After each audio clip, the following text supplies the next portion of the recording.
sýningu þessa hérna, sextugkona með sem sagt áunnið heyrnarleysi, sem sagt postlingual,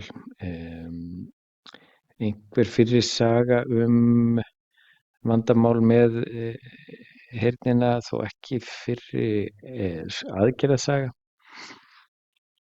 En sem sagt búið að ákveða að implantera hægra megin og í rauninni þá vinstra eyrað búið svipað. Og þið sjáu hérna að hérna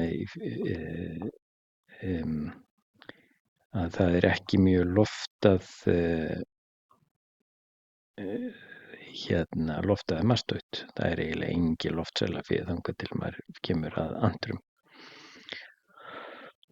Samandregin framliggjandi sigmoid, samandregin mastöut en þó eðlileg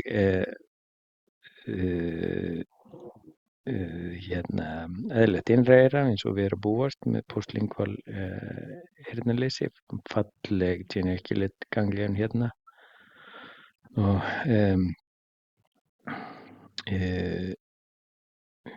gríðarlega falleg þarna. Síðan fylgir maður andlitsstöðinni hérna, allt virðist vera normalt, stapelsvöðin hérna.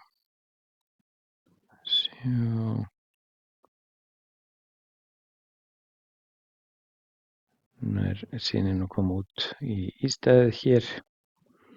En í svona tilvikum þá hef ég lítinn áhuga á að vera að gera einhver hefðbundi ígræðslu. Og í þessu tilviki þá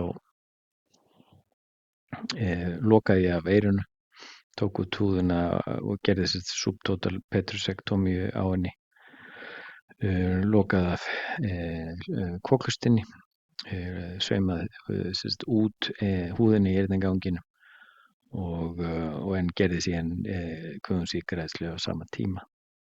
Sjá hérna risastóra emissary venu hérna út frá sigmoid sinusnum.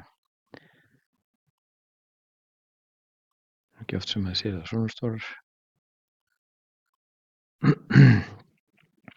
En í svona tilvikum krónískt eyra þá held ég að það sé langbest að gera þetta svona.